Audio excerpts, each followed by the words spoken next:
আমাদের অনন্য স্টোরি সকল প্রকার পার্ট গল্প দেখতে আমাদের চ্যানেলটি সাবস্ক্রাইব করে পাশে থাকা বেল আইকনটিতে ক্লিক করে অল নোটিফিকেশন অন করে দিন।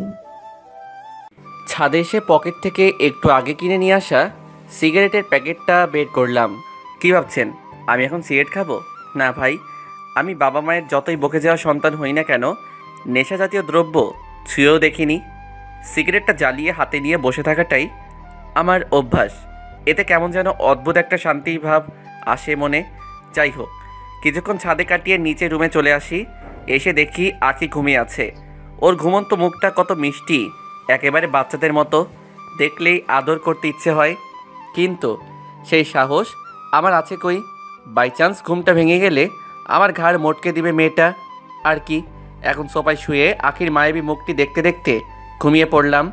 আজকেও কেউ ডাক দিতে আসেনি। আমি ঘুম থেকে উঠে ফ্রেশ হই নেই, কিন্তু এখন আর নিচে যাব না, কারণ আমাকে দেখলেই তো সবার খাওয়া বন্ধ হয়ে যাবে। আমি সোফাতেই বসে বসে ফোনটা বের করে টাইম পাস করতে লাগলাম। কিছুক্ষণ পর বাবা এলেন ঘরে, তবে হাতে করে আমার জন্য খাবার নিয়ে এলেন, কিন্তু অভিমানের ঠেলায় আমার আর খাওয়া হয়ে ওঠেনি। তখন বাবা বলল, তুই এক কাজ কর, এভাবে বাড়িতে বসে বসে কষ্ট না পেয়ে অফিসে জয়েন করে কাজে মন দে, দেখবি কাজে ব্যস্ত থাকলে কষ্টটা অনেক কমে যাবে। আমিও বাবার কথা মতো রেডি হয়ে বাবার সাথে অফিসে চলে গেলাম। বাবা আর দুলাভাই অফিসের সবার সাথে আমার পরিচয় করিয়ে দেয়, আর দুলাভাই আমাকে কাজগুলো দেখিয়ে দেয়। ব্যাস, এখন কাজে মন দিলাম। এভাবেই আমার দিন কাটতে লাগলো। মায়ের কাছে অনেকবার ক্ষমা চেয়েছি, কিন্তু কোনো লাভ হয়নি। মা বলে আমার জন্য নাকি তিনি কলঙ্ক গর্ভা হয়েছেন। আপু, আঁকি সেই আগের মতোই রয়ে গেল। এভাবে সবার অবহেলা নিয়ে কেটে গেল প্রায় 1 মাস। অবশ্য এখন আমি নিজেই তাদেরকে আমার এই অমানুষ চেহারাটা আর দেখাই না। দেখবে কি করে? আমি খুব সকালে ঘুম থেকে উঠে সোজা রেডি হয়ে বাইরে এসে সকালে নাস্তা করি। কারণটা নিশ্চয়ই আপনাদের অজানা নয়। এরপর সারাদিন অফিসের কাজ নিয়ে ব্যস্ত রাখি নিজেকে। এতে কষ্টটা একটু কম মনে হয় আর কি। প্রথম 1 মাস আমি অফিস থেকে দুপুরের টিফিন পিরিয়ডে আঁকিকে সবসময় ফোন করে খবর নিতাম, এই যে খেয়েছে কি না, কিন্তু তার বদলে প্রত্যেকবারই গালিগালাজ শুনতে হয়েছে। এখন আর ফোন দেই না। শুধু শুধু কষ্ট পেয়ে লাভ কি? এখন আমার একটা নিজস্ব রুটিন আছে। একদম সকালে ঘুম থেকে উঠে রেডি হওয়া, তারপর বাইরে কিছুক্ষণ ঘোরাঘুরি করা, তারপর সকালের নাস্তাটা আজিম মামার হোটেলে করে অফিসে চলে আসা, এরপর কাজের মধ্যে ডুবে থাকা। দুপুরে টিফিন পিরিয়ডে ক্যান্টিনে গিয়ে লাঞ্চ সেরে নেওয়া। অবশ্য বাবা দুলাভাই আমাকে জোরাজোরি করে বাড়িতে গিয়ে খাবার খাওয়ার জন্য, কিন্তু আমি একটা কথাই বলি যে আমি কারো অস্বস্তির কারণ হতে চাই না।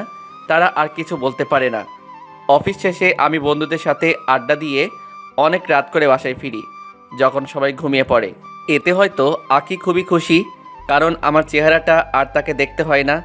মা বোনেরও আর মুখ কালো করতে হয় না। যাই হোক, একদিন অফিসে কাজ করছিলাম, তখন বাবা আমাকে ফোন দিয়ে বলল জলদি বাড়িতে যেতে। আমি ভয় পেয়ে কারণ জিজ্ঞাসা করতেই বলল আঁকি নাকি অসুস্থ হয়ে পড়েছে। আমি তখন বাড়িতে গিয়ে দেখি সবাই ড্রয়িং রুমে বসে আছে, আঁকি এখানে নেই। আমি গিয়ে জিজ্ঞাসা করলাম কি হয়েছে। সবার মুখই গম্ভীর। তখন আবার জিজ্ঞাসা করলাম বলবে তো কি হয়েছে। আপু আর মা যেহেতু আমার সাথে কথা বলে না, বাবা দুলাভাইও কিছু বলছে না। এরপর আমি জিজ্ঞেস করলাম আঁকি কোথায়? মা বলল ঘরেই আছে। আমি তখন সোজা ঘরে চলে আসলাম। এসে দেখি আঁকি মন খারাপ করে বসে আছে। আমি কাছে গিয়ে জিজ্ঞেস করলাম কি হয়েছে আঁকি? আঁকি ঠায় বসে আছে, কিছুই বলছে না। তখন আমি একটু উচ্চস্বরেই প্রশ্ন করলাম আরে কি হয়েছে? কেউই তো দেখছি কথা বলছে না, একটু বলবে প্লিজ ঘটনাটা কি? তখন আঁকি আমার দিকে শুকনা গলায় বলল আমি প্রেগনেন্ট। কি বলবো, আমার তো খুশিতে নাচতে ইচ্ছা করছে। তখন হাসি মাখা মুখে আঁকিকে বললাম এত ভালো একটা খুশির খবর তুমি এইভাবে মন খারাপ করে বলছো কেন? তখন আঁকির পেঁচা মার্কা মুখের ভঙ্গি দেখে আমার হাসি থেমে গেল। আমি অ্যাবর্শন করব, এই বাচ্চা আমি রাখতে পারবো না। কি বলছো এসব পাগলের মতো? তোমার মাথা ঠিক আছে?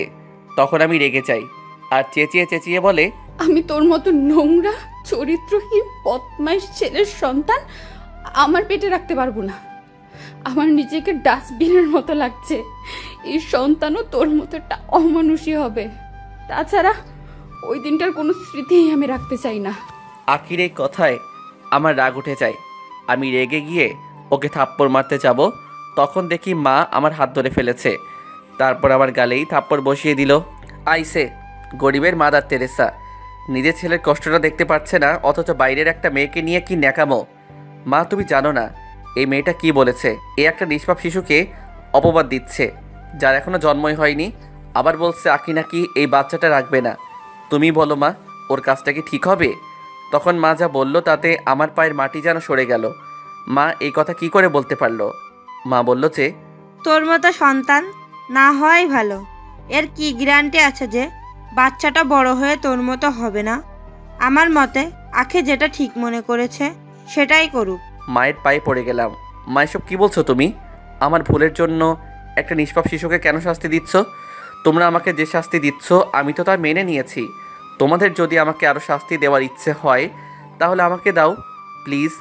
আখিকে বলো না এমনটা যেন না করে। আমার কোনো কথাই ওদের কানে পৌঁছালো না। ওরা ঘর থেকে বেরিয়ে গেল। আমি সেখানেই ঠাই বসে আছি। নিজেকে খুবই অসহায় লাগছে। একটা ভুলের জন্য একটা মানুষকে ঠিক কতটা শাস্তি দেওয়া যায় আমার সেটা জানা নেই, কিন্তু নিজের ভালোবাসার মানুষদের অবহেলার চেয়ে বড় শাস্তি হয়তো আর নেই। আখির উপর আমার ঘৃণা সৃষ্টি হতে লাগলো। নিজের মাকে কেমন যেন অপরিচিত লাগতে লাগলো।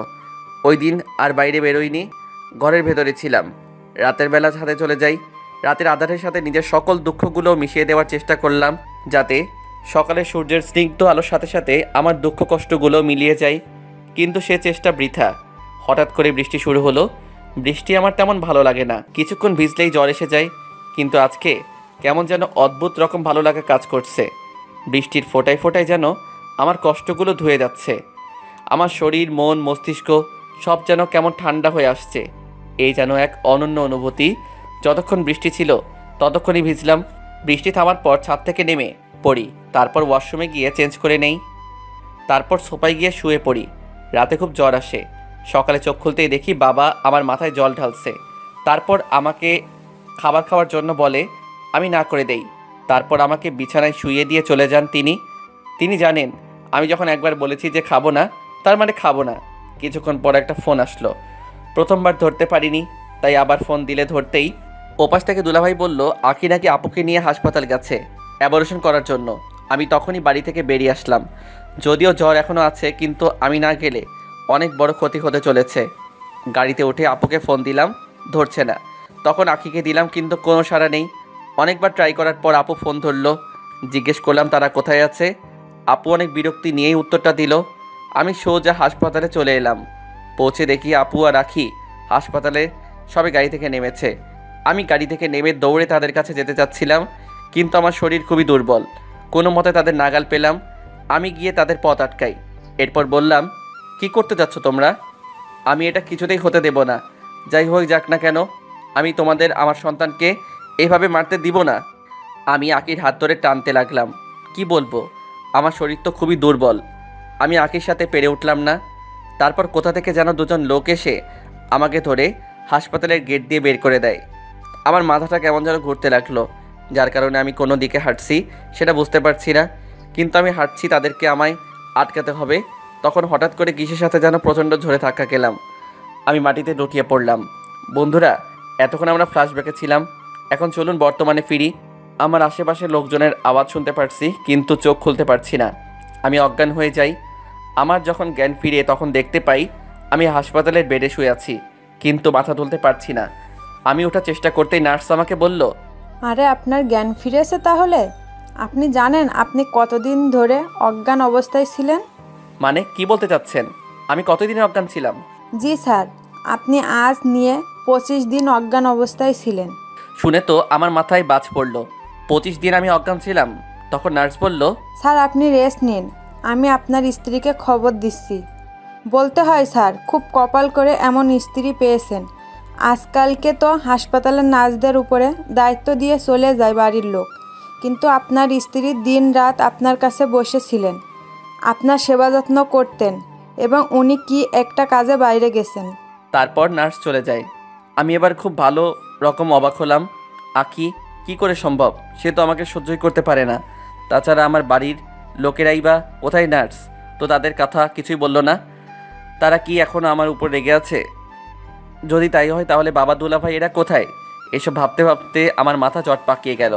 তখনই দরজায় কারো আগমন, হয়তো দৌড়ে এসেছে। মেয়েটি খুব হাঁপাচ্ছে। মেয়েটির বয়স আনুমানিক 23-25 হবে। গায়ের রং তেমন ফর্সা না হলেও মেয়েটির মুখ ভীষণ মায়াবী, চোখ দুটি বড় বড়। কাজল নেই অবশ্য, কাজলের দরকারও নেই। মেয়েটির চোখে যেন সরোবরের কালো জল চিকচিক করছে। পরনে সালোয়ার কামিজ, সাজসজ্জা তেমন নেই, তবে এই হালকা সাজেই মেয়েটিকে অপূর্ব লাগছে। ঠোঁটে একটা প্রশান্তির চোখ করা হাসি। মোট কথা মেয়েটির যা রূপ, তাতে যে কোনো পুরুষই প্রেমে পড়তে বাধ্য। মেয়েটি এক দৃষ্টিতে আমার দিকে তাকিয়ে আছে। কিন্তু কে এই মেয়ে? আমার এখানে কি করতে এসেছে? এসব ভাবছি, তখন নার্স এসে বলল, ও ম্যাডাম, আপনি এসে পড়েছেন। আমি বুঝতে পারলাম এই সেই মেয়ে যাকে নার্স আমার বউ বলছে। তার মানে আমি ভুল ছিলাম। আঁকি নয়। তখন মেয়েটি আমার পাশে একটা চেয়ারে বসলো।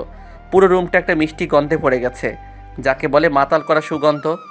মেয়েটির গা থেকেই এই মিষ্টি ঘ্রাণ আসছে। মেয়েটি আমাকে কিছু বলতে চাচ্ছে, কিন্তু সংকোচ বোধ করছে। আর এমন একটা বেচারি টাইপ চেহারা হয়ে আছে যে আমার হাসি পেয়ে গেল। আমার হাসি দেখে মেয়েটিও হেসে দিল। আমি বললাম, আপনি তাহলে আমাকে হাসপাতালে নিয়ে এসেছেন? এবার সে কথা বলল। হ্যাঁ মিস্টার, আমি আপনাকে এখানে নিয়ে এসেছি। কেমন আছেন এখন? ভালো, আপনাকে ধন্যবাদ। আরে ধন্যবাদের কি আছে? আমরা মানুষই তো মানুষকে সাহায্য করব, এটা তো আমার দায়িত্ব ছিল। তাছাড়া আপনার এই অবস্থার জন্য আমিই তো দায়ী। মানে বুঝলাম না, আপনি দায়ী মানে? আপনি তো আমার গাড়িতে অ্যাক্সিডেন্ট করেছেন। আসলে আমি নতুন ড্রাইভিং শিখেছিলাম, কিন্তু উত্তেজনায় গাড়ির স্পিড এতটা বাড়িয়ে দিয়েছিলাম যে কন্ট্রোল করতে পারিনি। তার ফলে আপনার এই অবস্থা হয়েছে। I am sorry. আরে না না, যেটা হয়েছে সেটা হয়েছে, তা নিয়ে মাথা ঘামিয়ে লাভ নাই। কিন্তু আমি একটা ব্যাপার বুঝতে পারছি না, নার্স কেন আপনাকে আমার স্ত্রী বলছিল? তখন দেখি মেয়েটি লজ্জা পেয়ে যায়। বাহ, মেয়েটির লজ্জা মিশ্রিত মুখটা তো ভারী মিষ্টি লাগছে। মেয়েটি একটা হাসি দিয়ে বলল, এর জন্য আমি সরি। আসলে আপনার অবস্থা খুবই খারাপ ছিল।